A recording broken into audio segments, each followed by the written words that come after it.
Pokémon Scarlet and Pokémon Violet are about to get a second life on the Nintendo Switch 2 with a free update that releases on the same day as the new console, June 5th. I do plan on doing a comparison between the Switch 1 version and the Switch 2 version, but from what we've seen, it does look a lot better and a lot more populated, at least when it comes to the Pokémon in the overworld. And this whole thing got me thinking. We still have a few months until the release of Pokémon Legends Z-A, as it likely comes out in November. Let me just stop you right there, past Not So Ace Trainer, because this video was recorded before the release date of Pokémon Legends Z-A was announced, which is October 16th. So past Not So Ace Trainer was wrong, but Not So Ace Trainer from the future is here to make things right. So carry on with the video. So could there be something extra waiting? Well, hey, I'm Not So Ace Trainer, and it's Hopium time. Let's get into it.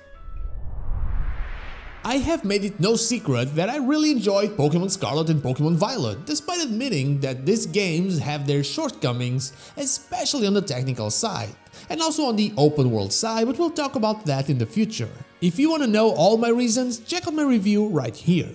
And I have made it no secret that I would love to see more stuff being added to these games, as a lot was left unspoken even after the Teal Mask and the Indigo Disc. I know we had the Moshi Mayhem, and I love that they actually added the quest line for a mythical Pokemon, but there are other things I'd love to see. Basically, I'm wondering if this new update for Pokémon Scarlet and Pokémon Violet also comes out with something new to do in the game. Something you can do though, and it isn't new, is like, subscribe, and maybe even join the channel for some cool emotes and early access when possible. Still, you might be wondering why would they do something like that when their newest installment is so close to being released, and I somewhat agree with you. This is not really something I expect, it is something that I wish they do and something I actually think they should do. Before I continue though, what would you do for a new Pokémon Scarlet and Pokémon Violet DLC? Let me know down below. First of all, here's why I believe they should do this. Pokémon games have some replayability, as you can customize your team over and over almost to infinity. Still, with the release of Pokémon Legends Z-A so near, I doubt that a new playthrough of the Gen 9 games are in a lot of people's minds. Even going back to the game to just run around might be more of a "oh, let me see how it changed" than a "I've got so many things I've been wanting to do." Because of this, I think it would be a wise decision to create a reason for people to return to the game. Even those that simply did the story and DLCs and never really came back for like Shiny Hunting or VGC. Now, there are many ways to do this. They could simply continue with their mass outbreaks and raid events, but these are just not as enticing as they once were. A Mighty Mark Pokemon is fun, but it doesn't make use of the new improvements, and an Outbreak makes use of those improvements as there are more Pokemon in the overworld and the game likely wouldn't lag, but still, they are not anything special anymore. And also, before I say anything else, Moshi Mayhem was incredible. I really enjoyed how they brought everything together, it felt like a good ending. But let's dream a little. In true Pokémon Scarlet and Pokémon Violet fashion, let us look at the Scarlet and Violet books. And so, I present to you Exhibit Gorilla. My common sense tells me, and always told me, this is a Slaking. I never thought this was a mythical gorilla as many said. And it makes sense that it is a Slaking because it walks like this as well, except for the fact that it cannot be found in Area 0. Still, Heath's expedition was a long time ago, and the fauna could have changed in the meantime. But with Paradox Pokemon being from different timelines, we could assume that this was indeed a different Paradox Pokemon, even maybe the one that attacked Mabostic. And a final expedition to Area 0 with our friends to find it would be fantastic. I mean, Arven said that he was studying the books, meaning he could be the one starting the quest and everything. It would make sense with the lore. It could gather the old crew, Nemona, Us and Penny, maybe even the new crew, Carmine and Kieran, since the new console can handle more people on screen now, and go for a final expedition for a new mythical Pokemon. I wanted to start with this one since it is the one I'm the least confident about. It is a Slaking. That's what my brain tells me every single time I try to go into tinfoil hat territory. And I do love to be in tinfoil hat territory, you all know that. Speaking of love, I did really love what they did with Walking Wake, Gouging Fire, and Raging Ball. A lot more than what they did with the other three. Past Paradox are the best Paradox. Still, it's with all of them, the good and the bad ones, that this next DLC possibility is even possible. Before we knew of the existence of all these Paradox Pokémon, all we had were these sketches found in the Scarlet and Violet books. They were inspired by the Pokémon the team had seen down there. For a while, people thought that they themselves were the Pokémon that they had found, but turns out they had seen every single one of the three that make up each fusion.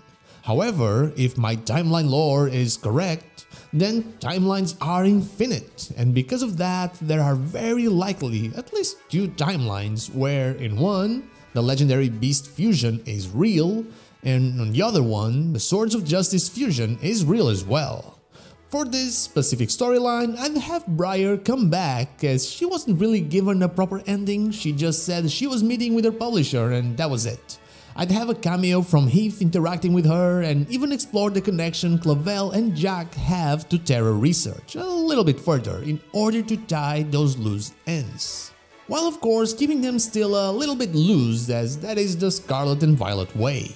This would once again make use of the power of the Switch 2 in order to show more people on screen and maybe show us some really cool environments. And also they could simply be Paradox Pokemon, they don't have to be legendaries or mythicals, but it would be pretty cool to have two new mythical Pokemon. Like I said, I'm very happy with some of the Paradox versions of legendaries we got in the DLC, but I was a little bit disappointed that we never got to see the fusions because they were simply in someone's mind. And speaking of disappointment, there's another thing that disappointed me pretty much, and old followers of the channel already know exactly what I'm talking about, that is Gita. It always felt like there would be something more for her, but there was never anything else, it was just exactly what we saw. But she could be redeemed in the new DLC. We never learned who got Gita the Indigo Disc, meaning that there are still some secrets around her. Just like there are some secrets around her ace, Glimora, and its pre-evolution Glimmet. There's an implied connection to Terra Jewels and thus Terra Energy in its Pokédex description. Still, it was never explored or further acknowledged. I'd love to have a questline where something goes wrong, maybe in Area 0, and then Gita, because we have beaten her, just asks for our help, and that's when we find out who gave her the disc.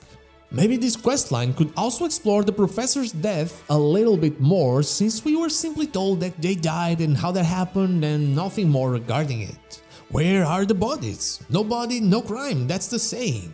And this would lead us, like I said, down the great crater of Paldea, where we would explore Glimora's origins a little bit further, and maybe find quote-unquote Queen Glimora, or maybe a special form, maybe Paradox related. Or just like we saw with Blood Moon Ursaluna, a single being with nothing else like it, that simply produces this Pokemon. Very weird, but the game is weird and weird is awesome. Any of these ideas or the ideas that you all have would bring people into Scarlet and Violet once more, even if just for a short while. It would make us boot the game once more and experience the new capabilities of the Nintendo Switch 2 just in a more fun way. I don't think it would be fair to make it exclusive to the new console, of course, but it would be something new that everyone could experience and discuss a little bit more, and talking about Pokemon simply is fun. In a way, I kinda want Pokémon Scarlet and Pokémon Violet to end and just move on, but at the same time, I kinda don't want it to end at all. Anyway, that is all I have for you today. Thank you so much for watching, and I'll see you all on the next one. But before I go, I want to thank my Twitch subscribers and newbies here and the Dr. Joe, and my YouTube members Dash Plays and Yatsy for going that extra mile. From the bottom of my heart, thank you all so much.